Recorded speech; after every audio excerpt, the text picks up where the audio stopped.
हम लोग आज प्रश्नावली 3.1 का एक्सरसाइज लगाना चालू करेंगे। इससे पहले थ्योरी जितनी थ्योरी है वह सब पढ़ा दिया गया है। तो क्वेश्चन नंबर फर्स्ट में देखें। क्वेश्चन नंबर फर्स्ट में लिखा है आव्यूह 2 - 5 19 7 2 - 5 19 7। ये क्वेश्चन नंबर फर्स्ट का है। 2 - 5 19 7 35 - 2 यहाँ 35 - 2 और 5/2 यहाँ 5/2 है और 12 12। उसके बाद थर्ड रो में √3 1 √3 1 -5 -5 और 17। यह एक मैट्रिक्स दिया गया है। यह एक मैट्रिक्स दिया गया है और इस मैट्रिक्स में कुछ क्वेश्चन पूछा गया है। इस मैट्रिक्स में कुछ क्वेश्चन पूछा गया है। पहला क्वेश्चन आव्यूह की कोटि होगी, तो कोटि निकालने के लिए रो कितने हैं और कॉलम कितने हैं। इस मैट्रिक्स में रो देखेंगे और कॉलम देखेंगे। तो रो बताया था जो क्षैतिज अवस्था में होती है, यह रो है। तो पहला रो, दूसरा रो और ये तीसरा रो। तो रो कितने हो गए? 3 हो गए। और कॉलम देखेंगे तो कॉलम, ये पहला कॉलम, दूसरा कॉलम, तीसरा कॉलम, चौथा कॉलम। तो टोटल कॉलम कितने?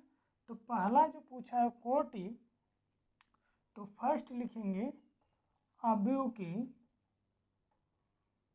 की कोटि जो होगी वह क्या होगी? 3 × 4। 3 रो हैं, 4 कॉलम है। तो पहले का सलूशन। दूसरे में पूछा है अवयवों की संख्या। इसमें अवयवों की संख्या पूछा है। तो कोटि इतना है तो इसका गुणा कर देंगे, अवयवों की संख्या निकल जाएगी। आव्यूह में अवयवों की संख्या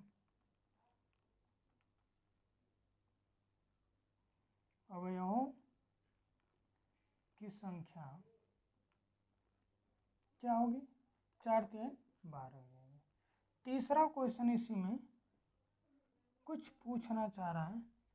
तीसरा क्वेश्चन कहा है कि A13 तो ये जो पहला रहता है वो रो रहता है, जो दूसरा रहता है वो कॉलम रहता है। तो पहले रो में देखेंगे, पहले रो में यह देखेंगे। कॉलम तीसरा देखेंगे तो पहला कॉलम, दूसरा कॉलम, यह तीसरा कॉलम। तो इसमें कितना है? 19 है। तो ये 19 हो जाएगा। इसी में और पूछा है, वह क्या पूछा है कि A21 A21। तो दूसरे रो में देखेंगे, दूसरे रो में कॉलम पहला, तो यह 35 हो जाएगा। इसी में पूछा है, इसी में और पूछा है A33 A24 A23। इसी प्रकार आप निकाल सकते हैं। A33 अगर पूछा है तो तीसरा रो, पहला रो, दूसरा रो, तीसरा रो। तीसरा रो तो कॉलम कौन सा? पहला, दूसरा, तीसरा। तो यहाँ यह हो गया, तो यह -5 हो जाएगा। ये और इसमें क्या है कि ये 24 A23 यही पूछा है। 24 A24 कहने का मतलब A24 दूसरा रो और कॉलम को था चौथा। आपको दूसरा रो बताना है और कॉलम चौथा कॉलम बताना है। तो दूसरा रो में देखिए तो दूसरा रो यही होगा, कॉलम चौथा। तो 1 2 3 चौथा कॉलम, तो यह 12 वाला जो है यह हो जाएगा। इसी में अगर 23 कह रहा है तो दूसरा रो और तीसरा कॉलम। तो दूसरा रो यही, कॉलम अब की बार तीसरा, तो यह आ जाएगा। यह क्या आ जाएगा? 5/2। तो यह पहले का कंप्लीट सॉल्यूशन इस तरह होगा कि पूछा था कि इस मैट्रिक्स में आव्यूहों की कोटि क्या होगी, आव्यूहों में अवयवों की संख्या क्या होगी और कुछ अवयव पूछा था कि इसका मान क्या होगा, तो इतना होगा। तो अब हम चल रहे हैं दूसरे क्वेश्चन में। दूसरे क्वेश्चन में क्या है उसके बारे में थोड़ा चर्चा करेंगे कि दूसरे क्वेश्चन में क्या है। तो दूसरे क्वेश्चन में इसको पहले मिटा दिया जाए। दूसरा क्वेश्चन में कहा है यदि किसी अवयव में 24 अवयव हैं तो संभव कोटियां क्या होंगी। 24 अवयव हैं। अवयवों की संख्या, दूसरे क्वेश्चन में अवयवों की संख्या दिया गया है कि अवयवों की संख्या कितने हैं। अवयवों की संख्या 24 है। तो अवयवों की संख्या 24 है, तो इसमें कोटि निकालना है। तो संभव कोटि जो आएगी या कुल कोटि इस तरह का है, तो संभव कोटियां पूछा है, तो संभव कोटियां जो होगी, संभव कोटियां क्या होंगी, इसी का फैक्टर कर देंगे ना, 2 के रूप में ना, एक रो होगा एक कॉलम, 2 के रूप में फैक्टर कर देंगे तो संभव कोटियां निकल जाएंगी। 24 को लिख सकते हैं 24 गुणे 1, एक तो इस तरह लिख सकते हैं, एक तो 1 गुणे भी 24 लिख सकते हैं। इसका मतलब 24 रो कॉलम 1, इसका मतलब रो 1 24 कॉलम। और तोड़ेंगे तो 12 दूनी 24, 2 गुणे 12, फिर 12 गुणे 2, तो यह सब 12 दूनी 24 होगा और 2 का गुणा 12 में करेंगे तब भी 24 होगा। इसी तरह से 3 आठे 24, 8 त्रिकी 24, तो और आएगा 6 चौक को 24, 4 छक 24 और 6 चौक को 24। बस यही संभव कोटियाँ होंगी। अब इसके बाद क्या है, अगर 6 4 के बाद फिर वही 8 रिपीट होने लगेगा, तो ये संभव कोटियाँ निकलेंगी। तो संभव कोटियाँ आपका इस तरह से टोटल होंगी। और इसी क्वेश्चन में कहा यदि 13 अवयव हो, तो 13 अवयव के लिए इसी में यदि अवयवों की संख्या कितनी हो, यदि अवयवों की संख्या 13 हो, यदि अवयवों की संख्या 13 होगी तो संभव कोटि क्या होगी। तब संभव कोटि या कोटियाँ, बस इसका तो फैक्टर करेंगे तो 13 गुणे 1 होगा और 1 गुणे 13, बस यही इसकी संभव कोटि। तो ये दूसरे क्वेश्चन का हल है आपका, ठीक ना। अवयवों की संख्या 24 है, 24 का फैक्टर करेंगे जितना आएगा और संभव कोटि लिख देंगे। यदि अवयवों की संख्या 13 है तो 13 गुणे 1, 1 गुणे 13, यही हो सकती है कोटि। तो संभव टोटली संभव कोटियाँ यही होंगी। इसी प्रकार तीसरा भी क्वेश्चन दिया है, इसको नोट डाउन कर लेना।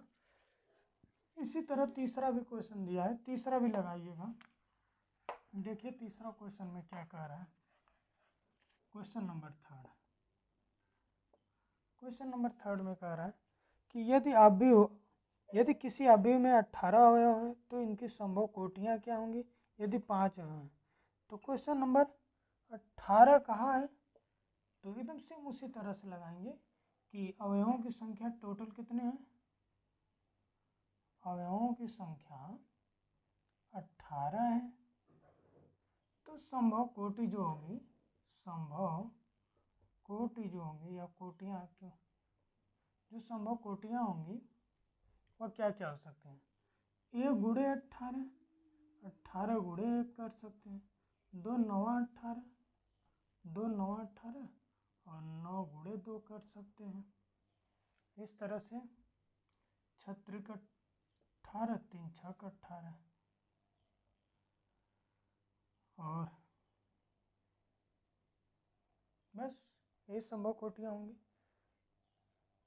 तो ये 2 9 18, 3 छक 18 और कुछ 9 दूना 18, 2 9, बस यही संभव कोटि होंगे। यदि 5 अवयव हों, यदि अवयवों की संख्या कितनी हो कह रहा है क्वेश्चन में, यदि अवयवों की संख्या कितना हो 5 हो, तो संभव कोटि इसका, संभव कोटियाँ जो होंगी वह कितना होंगी, 5 गुणे 1 और 1 गुणे 5, 5, इसका तो उस तरफ फैक्टर होगा ना, बस यही केवल फैक्टर होगा। तो क्या एक फैक्टर मिलेगा तो दूसरा फैक्टर करेंगे तो यह आगे या पीछे बदल कर लिख देंगे, क्योंकि एक बार रो यह रहेगा तो एक बार रो 18 रहेगा, तो दोनों में अलग अलग है। देखिए रो इसमें 1 है तो कॉलम 18 है, तो इसमें देखिए रो अब 18 है तो कॉलम 1 है। इस तरह से चेंजिंग कर दिया जाएगा। तो यहाँ फिलहाल 3 तक यह क्वेश्चन कंप्लीट हुआ। और चौथा हम देखिए, चौथा क्वेश्चन नंबर 4। क्वेश्चन नंबर 4 आपका जो है, यहाँ से देखिए ध्यान से, कह रहा है 2 गुणे 2 आव्यूह ए बराबर ए आई जी की रचना कीजिए जिसके अवयव निम्नलिखित इस प्रकार हैं। आई और जे, आई जो है रो को डिनोट करेगा और जे जो है कॉलम को डिनोट करेगा। तो ए का जो अवयव दिया रहेगा इसमें, इस तरह ए आई और जे है और ये 2 गुणे 2 का है, कोटि इसमें 2 गुणे 2 का है। तो इसको अगर 2 गुणे 2 का बनाएंगे तो इस तरह कहीं बनेगा, यह A11 पहले रो का पहला कॉलम, A12 पहले रो का दूसरा कॉलम, A21 A22। तो इसको डिटेल से इसी मैट्रिक्स को इस तरह से मैट्रिक्स का निर्माण हुआ है, इसके वजह से यह भी 2 गुणे 2 का है। इसमें आप कुछ नीचे कुछ कह रहा है कि यदि ए आई जे, चौथे क्वेश्चन में पहला खंड कह रहा है यदि ए आई जे डिफाइन किया हुआ, परिभाषित किया हुआ है, वह क्या, आई प्लस जे का स्क्वायर, आई प्लस जे का होल स्क्वायर बाई कितना किया है, 2 किया है। तो हम यह A11 A12 A21 A22 ये सभी निकालेंगे, इसमें रख कर निकाल कर फिर इस मैट्रिक्स में रखेंगे तो यह नया मैट्रिक्स जो पूछा है वह निकल जाएगा। तो देखिए पहले A11 सभी अवयव निकालेंगे। A11 कहने का मतलब I का मान 1 J का मान 1, तो यह मान इसमें रखेंगे। तो 1 + 1 का होल स्क्वायर बाई 2, तो 1 + 1 कितना हो जाएगा, 2 का स्क्वायर बाई 2। इसको काटेंगे तो ये 2 का स्क्वायर 4/2 काटेंगे, 2 दूना 4, तो 2 आ जाएगा। इस तरह से A12 निकालेंगे तो अब की बार I का मान 1 है, J का मान 2 है, तो I का मान यहाँ 1 और J का मान 2 रखेंगे, का होल स्क्वायर बाई कितना 2, ये जोड़ेंगे 2 1 3 होगा, 3 का स्क्वायर बटे 2, 3 का 3 त्रिक 9/2, नहीं काटेंगे छोड़ देंगे तब भी सही है। A21 निकालेंगे, A21 I का मान 2 है और J का मान 1 है, कंपेयर करेंगे इसे और इसमें रखेंगे, तो I का मान 2 J का मान 1 का स्क्वायर है बाई 2 है, तो यहाँ से 2 1 3, 3 का स्क्वायर 9/2। इसी प्रकार लास्ट वाला A22, यह लास्ट वाला A22 निकालेंगे तो I का मान 2 J का भी मान 2 है, तो रखेंगे तो 2 + 2 का होल स्क्वायर होगा बाई 2, 2 दूना 4 होगा, 4 का स्क्वायर बाई 2, तो 4 का स्क्वायर कितना होगा 16 होगा बटे 2, 2 8 16। अब क्वेश्चन में पूछा है, यह मैट्रिक्स पूछा है, तो A बराबर इसी मान में रख देंगे, इसी में A11 का मान कितना आया है 2 आया है, तो 2 लिख देंगे। A12 का मान कितना है 9/2 है, तो A12 यहाँ है तो 9/2 यहाँ लिखेंगे, और A21 का भी मान 9/2 है, तो A21 का भी मान यहाँ 9/2। A22 है, A22 का मान 8 है, तो यहाँ 8 रखेंगे। इस तरह से आपका कंप्लीट सोल्यूशन होगा यह चौथे का पहला। चौथे का दूसरा भी इसी तरह डिफाइन कुछ किया होगा तो उसमें यह सब निकाल कर इस मैट्रिक्स में रखेंगे तो आंसर निकल जाएगा। इस तरह से सभी क्वेश्चन है, आप करिएगा, ठीक ना, बढ़िया से इसको। अब देखिए क्वेश्चन नंबर 5 भी इसी तरह है। अब अगले वीडियो में 5वें कैसे मैं अगले वीडियो में आप लोगों का बनाऊंगा, यहीं आज कंप्लीट कर रहा हूँ आज का।